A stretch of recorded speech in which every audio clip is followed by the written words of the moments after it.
Welcome to political మిర్చి. తెలంగాణ రాజకీయాల్లో ఇప్పుడు ఆపరేషన్ ఆకర్ష్ ట్రెండ్ నడుస్తోంది. రాష్ట్రంలో పార్టీని అధికారంలోకి తీసుకురావడమే లక్ష్యంగా బీజేపీ హైకమాండ్ పావులు కదుపుతోంది. పార్టీకి క్యాడర్ ఉంటే సరిపోదని, ఇతర పార్టీల నుంచి బలమైన లీడర్లను లాగేసి అమాంతంగా బలం పెంచుకోవాలని కాషాయ పార్టీ పెద్దలు డిసైడ్ అయ్యారు. చిన్న పెద్ద తేడా లేకుండా అందరినీ పార్టీలోకి ఆహ్వానించాలని బీజేపీ ఇన్ఛార్జ్ సునీల్ బన్సల్ స్పష్టం చేశారు. అయితే బీజేపీ జాయినింగ్స్ స్ట్రాటజీకి ఒక స్పీడ్ బ్రేకర్ అడ్డుపడుతోందట. దీంతో చేరికలు స్లో అయ్యాయంటూ టాక్. ఇంతకీ ఏంటా స్పీడ్ బ్రేకర్? అధికారమే లక్ష్యం, చేరికలే మార్గం.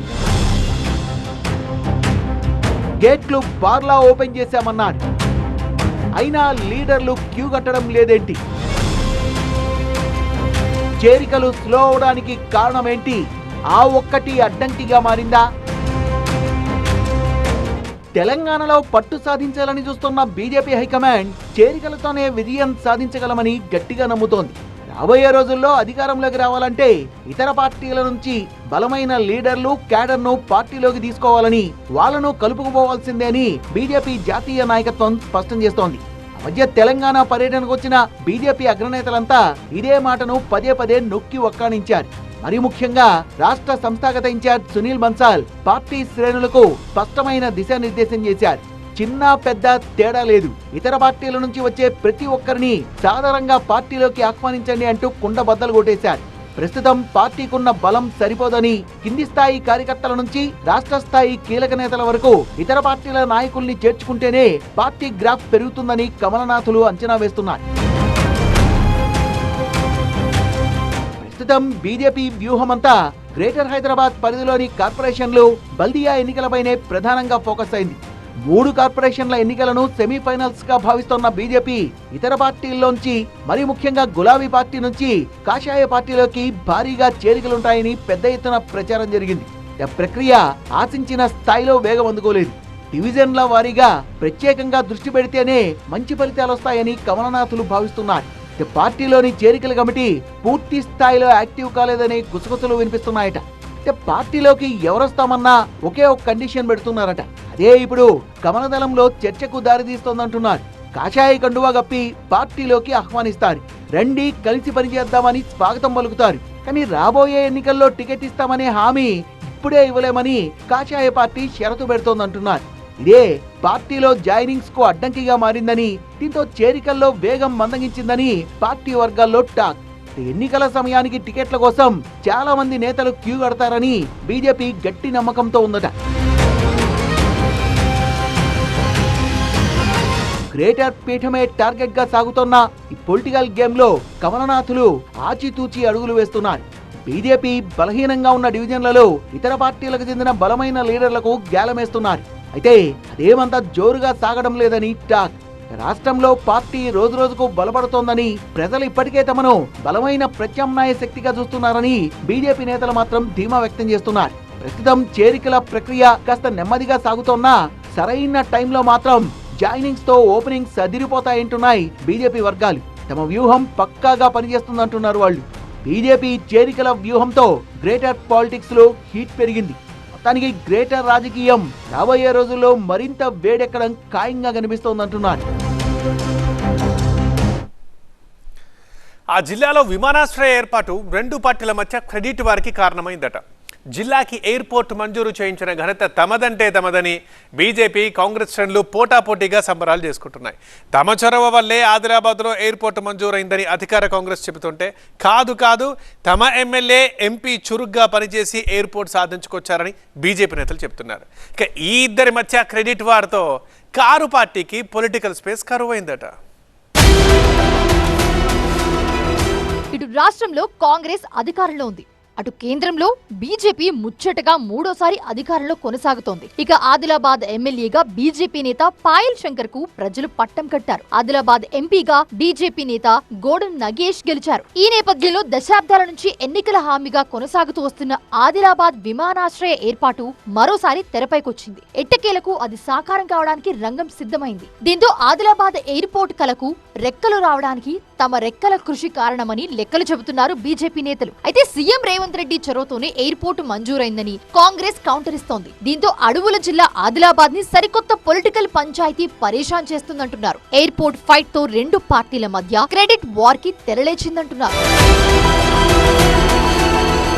ఇక 2024 మార్చి 4న ఆదిలాబాద్ లో పర్యటించిన ప్రధాని మోదీ జిల్లా అభివృద్ధికి అన్ని విధాలుగా అండగా ఉంటారని ప్రజలకు హామీ ఇచ్చారు. హామీ ఇవ్వడమే కాదు, అదే సభలో తనతో వేదిక పంచుకున్న సీఎం రేవంత్ రెడ్డికి కేంద్రం నుంచి సహాయ సహకారాలు అందిస్తామని భరోసా ఇచ్చారు. తెలంగాణలో 56,000 కోట్లతో చేపట్టిన వివిధ అభివృద్ధి ప్రాజెక్టులను అక్కడి నుంచే వర్చువల్ పద్ధతిలో మోదీ ప్రారంభించారు. ఆ సమయంలోనే వెనుకబడ్డ ఆదిలాబాద్ ప్రాంతాన్ని అభివృద్ధి చేయాలని సీఎంతో పీఎం చెప్పారని, అప్పటి నుంచి ఆదిలాబాద్ అభివృద్ధి పనుల విషయంలో కేంద్ర రాష్ట్ర ప్రభుత్వాలు సమన్వయంతో ముందుకెళ్లడంతోనే భారీ ప్రాజెక్టులు చేపట్టేందుకు ఆస్కారం ఏర్పడిందని బీజేపీ శ్రేణులు చెబుతున్నాయి. సీఎం రేవంత్ ను చోటాభాయిగా సంబోధిస్తూ రాష్ట్ర అభివృద్ధికి ప్రధాని మోదీ హామీ ఇచ్చారు. ఇక దశాబ్దాలుగా ప్రజలు ఎదురు చూస్తున్న ఆదిలాబాద్ ఎయిర్పోర్ట్ ఏర్పాటు కూడా అదే సభ ద్వారా మోదీ గ్రీన్ సిగ్నల్ ఇవ్వడంతో విమానాశ్రయ ప్రతిపాదన ఎట్టకేలకు పట్టాలెక్కిందంటున్నారు బీజేపీ నేతలు. పట్టాలెక్కడమే కాదు, కేవలం 6 నెలల వ్యవధిలోనే నిపుణుల బృందం 2 సార్లు పర్యటించడంతో ఆదిలాబాద్ ప్రజల దశాబ్దాల కల సాకారం దిశగా అడుగులు వేసినట్టయిందంటున్నాయి కాషాయ పార్టీ శ్రేణులు.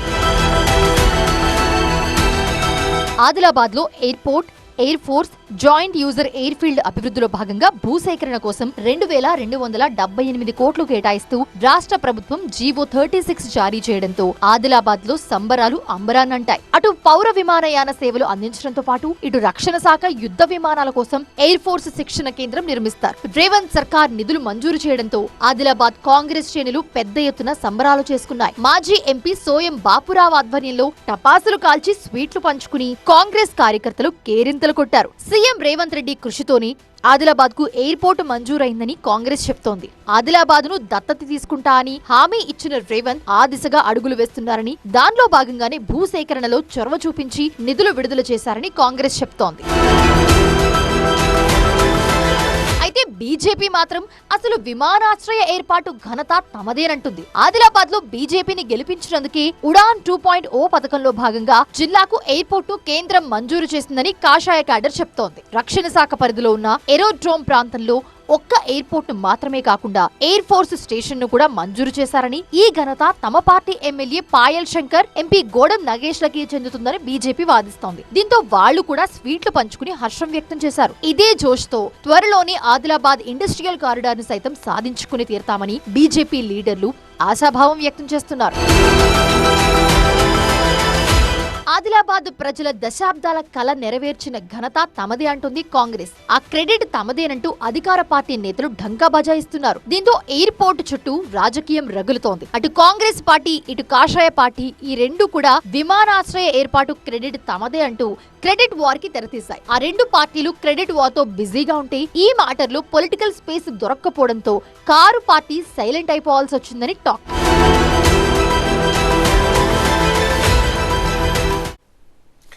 ఆ నియోజకవర్గం వైసీపీ నేతలకు కలిసి రావడం లేదా? అక్కడ ఇన్ఛార్జీలుగా ఉన్న పార్టీ నేతలు ఏదో ఒక కేసులో ఇరుక్కుంటున్నారా? ఒకరి తర్వాత మరొకరిని కేసులు తరుముతున్నాయా? సమస్యలు ఊపిరాడనివ్వకుండా ఉరుముతున్నాయా? అని ఈ కేసులకు తోడు వర్గపోరు డోస్తో అక్కడి నేతలు విలవిల్లాడిపోతున్నారా? ఇంతకీ ఏదా నియోజకవర్గం, ఎవరా నేతలు? ఆముదాల వలస వైసీపీకి సలసల, తరుముతో ఉన్న కేసులు, ఉరుముతో ఉన్న కష్టాలు, కేసులకు తోడు వర్గపోరు డోసు. ఆముదాల వలస నియోజకవర్గం వైసీపీ నేతలకు కలిసి రావడం లేదా? అక్కడ పరిస్థితి చూస్తే అలాగే ఉందంటున్నాయి పొలిటికల్ సర్కిల్స్. నియోజకవర్గ వైసీపీలో కీలక నేతలుగా ఉన్న మాజీ speaker Tammineni Seetharam, party incharge Chintada రవిని పోలీస్ కేసులు వెంటాడుతున్నాయి. Amudalavalasa YCP incharge Chintada రవిపై లేటెస్ట్ గా కేసు నమోదైంది. గురువారం నాడు వైసీపీ అధినేత జగన్ శ్రీకాకుళం వెళ్లారు.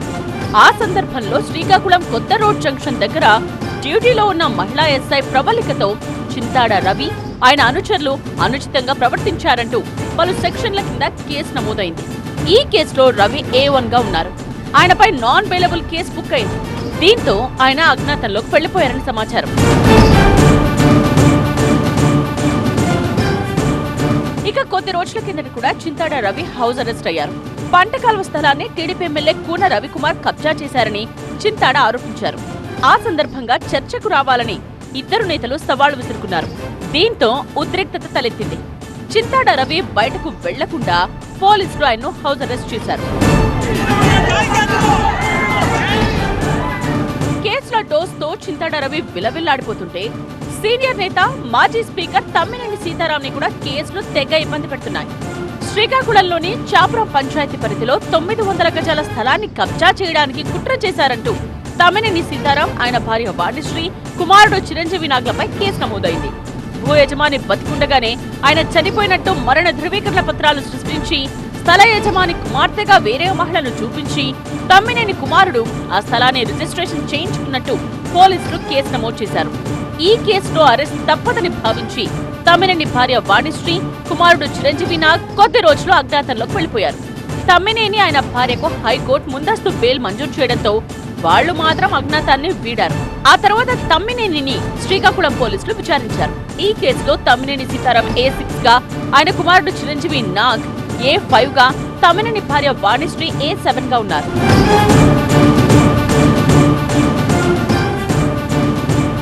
ఇక ఈ కేసుల గోలకు తోడు ఆముదాల వలస వైసీపీలో గ్రూప్ వార్ ఒక రేంజ్ లో నడుస్తోందని టాక్. వైసీపీ అధికారంలో ఉన్నప్పుడు ఆముదాల వలసలో పార్టీ పరిస్థితి 4 నేతలు 4 కార్యాలయాలు అన్నట్టు నడిచింది. వైసీపీ అధికారం కోల్పోయినా వర్గపోరుకు ఫుల్ స్టాప్ పడలేదు. దీంతో ఆముదాల వలస నియోజకవర్గ ఇన్ఛార్జ్ గా ఉన్న తమ్మినేని సీతారాంను శ్రీకాకుళం పార్లమెంట్ ఇన్ఛార్జ్ గా పంపి ఆముదాల వలస ఇన్ఛార్జ్ గా చింతాడ రవికుమార్ నియమించింది వైసీపీ అధిష్టానం. అయినా అక్కడి గ్రూప్ వారికి ఫుల్ స్టాప్ పడలేదని టాక్. మొత్తానికి ఆముదాల వలస నియోజకవర్గంలో వైసీపీకి ఏమైందేమో కానీ నేతలకు మాత్రం తిప్పలు తప్పడం లేదు. వరుస కేసులతో వాళ్లు ఉక్కిరిబిక్కిరవుతున్నారు.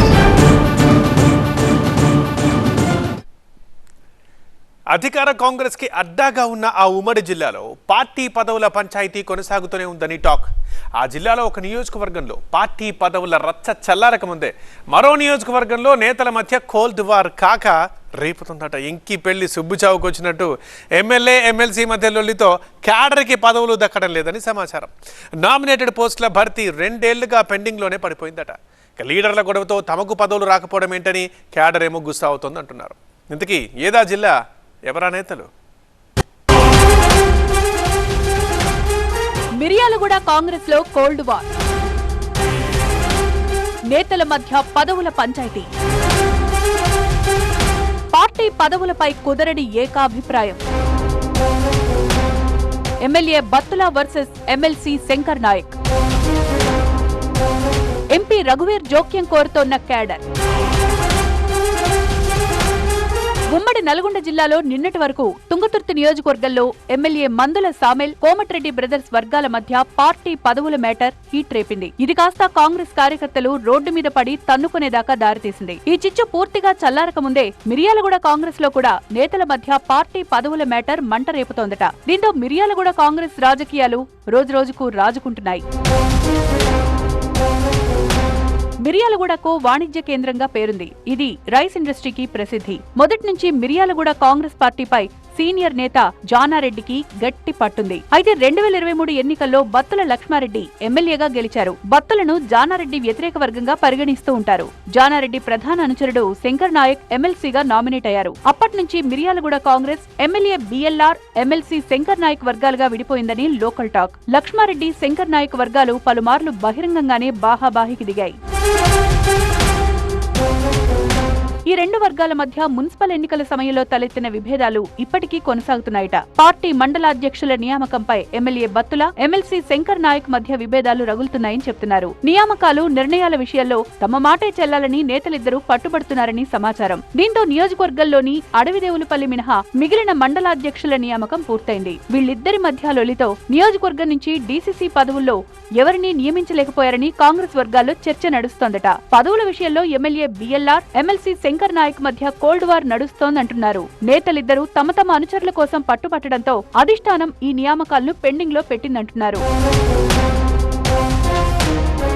ఈ ఇద్దరు నేతల మధ్య జరుగుతోన్న వర్గ పోరుతో మిర్యాలగూడ కోటాలోని నామినేటెడ్ పోస్టులు కూడా ఖాళీగా ఉండిపోయాయని సమాచారం. మిర్యాలగూడ వ్యవసాయ మార్కెట్ కమిటీతో పాటు కొత్తగా ఏర్పాటైన దామచర్ల వ్యవసాయ మార్కెట్ కమిటీకి కూడా పాలక వర్గాన్ని నియమించకుండా పెండింగ్ లో పెట్టేసింది అధిష్టానం. మిర్యాలగూడ వ్యవసాయ మార్కెట్ కమిటీ పరిధిలోకి రైస్ ఇండస్ట్రీ వస్తుంది. ఈ కమిటీ చైర్మన్ పదవికి రాష్ట్ర స్థాయిలో గుర్తింపు ఉండడంతో పోటీ ఎక్కువగా ఉంది. ఈ పదవులను తమనుచరులకే కట్టబెట్టాలని అటు ఎమ్మెల్యే ఇటు ఎమ్మెల్సీ తీవ్ర ప్రయత్నాలు చేస్తున్నారు. దీంతో నేతల మధ్య ఏకాభిప్రాయం రాలేదని పార్టీలో టాక్. ఒక వర్గం సూచించిన పేర్లను మరో వర్గం వ్యతిరేకించడంతో ఆ పదవులు కాస్త పెండింగ్ లో పడిపోయాయని కేడర్ పరేషాన్ అవుతోంది. మరోవైపు మున్సిపల్ కోఆప్షన్ సభ్యుల నామినేటెడ్ పదవుల విషయంలో కూడా ఇదే రకమైన రచ్చ కొనసాగుతోందట.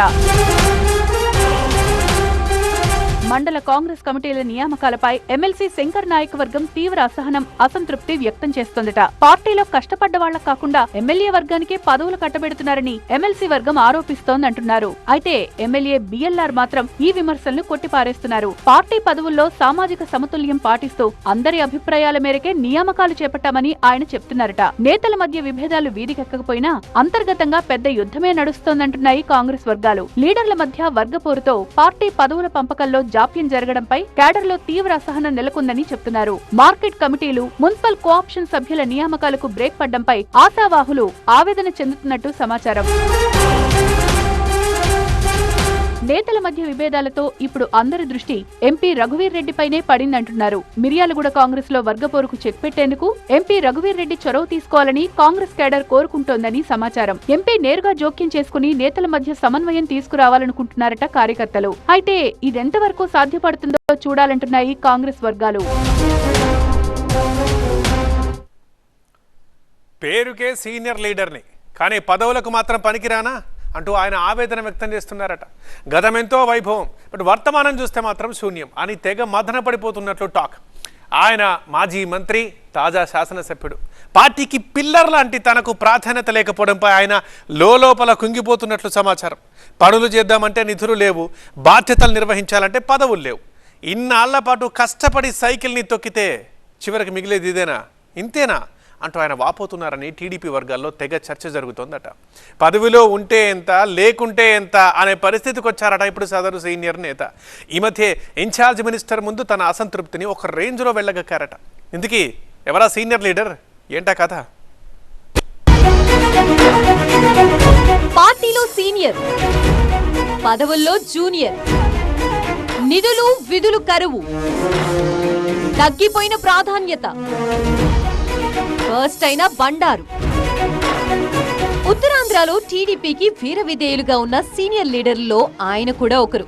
టీడీపీ అధికారంలో ఉన్నా లేకున్నా పార్టీనే నమ్ముకుని సాగిన అతి కొద్ది మంది నేతల్లో ఒకరు. ఆయనే బండారు సత్యనారాయణమూర్తి. 1989లో తొలిసారిగా టీడీపీ నుంచి శాసనసభకు ఎన్నికయ్యారు. ప్రస్తుత స్పీకర్ అయ్యన్న పాత్రుడు, గవర్నర్ అశోక్ గజపతిరాజు, బుచ్చయ్య చౌదరి లాంటి హేమాహేమీ నేతలతో కలిసి పనిచేసిన అనుభవం ఆయన సొంతం. అంతటి సీనియారిటీ ఉన్న బండారు ఇప్పుడు రాజకీయాల్లో ఇమడలేక సతమతమైపోతున్నారని టాక్. ఉండడానికి ఎమ్మెల్యే పదవి ఉన్నా విధులు లేక, నిధులు రాక, నియోజకవర్గ ప్రజలకి సమాధానం చెప్పుకోలేక లోలోన మదన పడిపోతున్నారట. అనకాపల్లి జిల్లాకు చెందిన TDP senior leader Bandaru Satyanarayana Murthy 4 దశాబ్దాలుగా రాజకీయాల్లో కొనసాగుతున్నారు. ఆయన పరవాడ, పెందుర్తి నియోజకవర్గాల నుంచి 4 సార్లు ఎమ్మెల్యేగా ఎన్నికై చంద్రబాబు కేబినెట్ లో మున్సిపల్, పట్టణాభివృద్ధి శాఖ మంత్రిగా పనిచేశారు. 1982లో టీడీపీ ఆవిర్భావం తర్వాత ఆ పార్టీలో చేరి మండల, జిల్లా అధ్యక్షుడిగా వివిధ బాధ్యతలు నిర్వర్తించారు. ఉమ్మడి విశాఖపట్నం జిల్లాలోని పరవాడ నియోజకవర్గం నుంచి 1989, 1994, 1999 ఎన్నికల్లో వరుసగా 3 సార్లు ఎమ్మెల్యేగా గెలిచి హ్యాట్రిక్ విక్టరీ కొట్టారు. ఆయన హయాంలోనే పరవాడ జవహర్లాల్ నెహ్రూ ఫార్మాసిటీ, సింహాద్రి, ఎన్టీపీసీ లాంటి భారీ ప్రాజెక్టులు వచ్చాయి. ఆయన మాస్ లీడర్ గా ప్రత్యేక గుర్తింపు తెచ్చుకున్నారు. అధికారంలో ఉన్నా లేకున్నా ఎవరికైనా కష్టం వస్తే అక్కడ వాలిపోతారనే పేరు తెచ్చుకున్నారు. కష్టకాలంలో పార్టీకి విధేయుడిగా ఉంటూ క్యాడర్ ని పరిరక్షించుకున్నారు. నియోజకవర్గాల విభజన తర్వాత పరవాడ నియోజకవర్గం పెందుర్తిలో కలవడంతో 2004, 2009 ఎన్నికల్లో బండారు ఓటమి పాలయ్యారు. తన సీనియారిటీ, రాజకీయ చతురతతో 2014 ఎన్నికల్లో పెందుర్తి నుంచి టీడీపీ అభ్యర్థిగా పోటీ చేసి భారీ విజయాన్ని సొంతం చేసుకున్నారు. అయితే 2019 ఎన్నికల్లో పెందుర్తి నుంచి వైసీపీ అభ్యర్థి చేతిలో ఓడిపోయిన బండారు సత్యనారాయణమూర్తి 2024 ఎన్నికల్లో కూటమి పొత్తులో భాగంగా పెందుర్తిని త్యాగం చేయాల్సి వచ్చింది. ఆ ఎన్నికల్లో టీడీపీ అధిష్టానం ఆయనకి మాడుగుల టికెట్ కేటాయించింది. కొత్త నియోజకవర్గం అయినప్పటికీ తన సమీప ప్రత్యర్థిపై 28,000 పైచిలుక ఓట్ల మెజారిటీతో ఘన విజయం సాధించి మరోసారి శాసనసభకు ఎన్నికయ్యారు. గత ఎన్నికల సమయంలో మొదట్లో బండారుకి టికెట్ రాలేదు. ఆయన అసంతృప్తికి గురి కావడంతో పార్టీ మారతారనే ప్రచారం జరిగింది. ప్రత్యర్థి పార్టీ నుంచి ఆఫర్ వచ్చినా ఆయన పార్టీని వీడలేదు. తాను టీడీపీకి విధేయుణ్ణని మరోసారి నిరూపించుకున్నారు.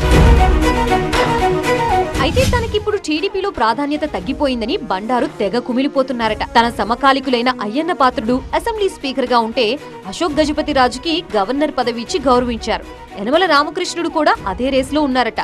మరి తనకు పార్టీలో పదవి ఇవ్వక ప్రభుత్వంలోనూ అవకాశం ఇవ్వకపోవడం ఏంటని బండారు ఆవేదన వ్యక్తం చేస్తున్నట్లు సమాచారం. రాష్ట్ర ఉపాధ్యక్షుడిగా 2 సార్లు 2 ఉమ్మడి జిల్లాలకు ఇన్ఛార్జిగా పార్టీ బాధ్యతలు నిర్వర్తించిన తనకు మాత్రమే అన్యాయం జరగడం ఏంటని ఆయన బాధపడుతున్నట్లు తెలుస్తోంది. ఉమ్మడి జిల్లాలో బండారు సత్యనారాయణమూర్తి, స్పీకర్ అయ్యన్న పాత్రుడు ఒకే సామాజిక వర్గానికి చెందినవాళ్లు. దీంతో ఏదైనా పదవి అడిగితే అదే సామాజిక వర్గానికి చెందిన అయ్యన్న పాత్రుడికి ఇచ్చామని, సో సామాజిక వర్గ కోటాలో ఇవ్వడం కుదరదని అధిష్టానం చెబుతోందట. ఒకే సామాజిక వర్గానికి చెందిన మరో నేతకు పదవి ఇవ్వడం సాధ్యం కాదని చెప్తున్నారు. అయితే స్పీకర్ గా అయ్యన్న పాత్రుడు ఉంటే ఆయన కుమారుడు విజయ్ కి టీడీపీలో ప్రధాన కార్యదర్శి పదవి ఉంది. ఇప్పుడు విజయ్ కి రాజ్యసభ పదవి ఇవ్వడం బండారు మనసుని మరింత నొప్పించిందంటున్నారు. ఒకే కుటుంబంలో ఇద్దరికి పదవులు ఇచ్చినప్పుడు తానేం పాపం చేశానని క్యాడర్ ముందు ఆయన వాపోతున్నారట. అసలు తనకు ప్రాధాన్యత ఎందుకు ఇవ్వడం లేదనే ప్రశ్నకి జవాబు దొరక్క ఆయన సతమతమైపోతున్నారని టాక్. అయితే పదవులు రాక పరేషాన్ అవుతున్న బండారు సత్యనారాయణమూర్తికి మరో షాక్ తగిలినట్లయిందట. జల్ జీవన్ మిషన్ ప్రాజెక్టు జాబితాలో మాడుగుల నియోజకవర్గం లేకపోవడం ఆయనను మరింత ఆవేదనకి గురిచేసిందంటున్నారు. జల్ జీవన్ మిషన్ కింద ఒక్క అనకాపల్లి జిల్లాకే 2,550 కోట్ల రూపాయలు కేటాయించారు. వాటిలో పాయకారావుపేట, ఎలమంచిలి, పెందుర్తి, అనకాపల్లి, చోడవరం ఉన్నాయి. కానీ అనకాపల్లి జిల్లాలో కేవలం బండారు సత్యనారాయణమూర్తి ప్రాతినిధ్యం వహిస్తున్న మాడుగుల నియోజకవర్గానికి కేటాయింపులు జరగకపోవడం ఆయన్ని కలిసివేసిందంటున్నారు. ఇక స్పీకర్ అయ్యన్న పాత్రుడు ప్రాతినిధ్యం వహిస్తున్న నర్సీపట్నం నియోజకవర్గానికి ఏకంగా 500 కోట్ల రూపాయలు కేటాయించి తన నియోజకవర్గానికి మొండి చేయడంతో బండారు ఆవేదన రెట్టింపైందంటున్నారు. తనపై ఎందుకు ఈ వివక్ష అని ఆయన ప్రశ్నిస్తున్నారట. తన నియోజకవర్గ అభివృద్ధికి నిధులు సాధించలేకపోతే తాను ఎమ్మెల్యేగా ఉండి ఏం లాభం అంటున్నారట బండారు. ఈ సీనియర్ లీడర్ కి జరుగుతున్న అన్యాయంపై అటు టీడీపీ క్యాడర్, ఇటు ప్రజల్లో చర్చ జరుగుతోందని చెప్తున్నారు. ఆ మధ్య జరిగిన మహానాడులో కూడా తన ఆవేదనని బండారు వెళ్లబోసుకున్నారు. ఇక అనకాపల్లి జిల్లా సమీక్షా సమావేశంలో ఇన్ఛార్జి మంత్రి, హోంమంత్రి, అధికారుల ఎదుట బండారు బర్స్ట్ అయ్యారట. తనకి జరుగుతున్న అన్యాయాన్ని చెప్పుకొని ఆవేదన చెందారని టాక్. నిధులు, విధులు లేకపోవడంతో పాటు పార్టీలో గుర్తింపు కూడా లేకపోవడంతో బండారు విసిగిపోయినట్లు సమాచారం. ఈ వయసులో తనని ఇలా అవమానిస్తున్నారంటే తానెలా భరించాలంటున్నారట ఆయన. అధిష్టానం పెద్దలకి నచ్చకపోతే చెప్పండి, రాజకీయం మానేస్తా అనే పరిస్థితికి వచ్చారట. దీంతో ఆయన ఎలాంటి స్టెప్ తీసుకుంటారనేది టీడీపీ వర్గాల్లో ఉత్కంఠ రేపుతోంది. మరి బండారుని టీడీపీ అధిష్టానం ఎలా బుజ్జగిస్తుందో చూడాలంటున్నాయి పార్టీ వర్గాలు.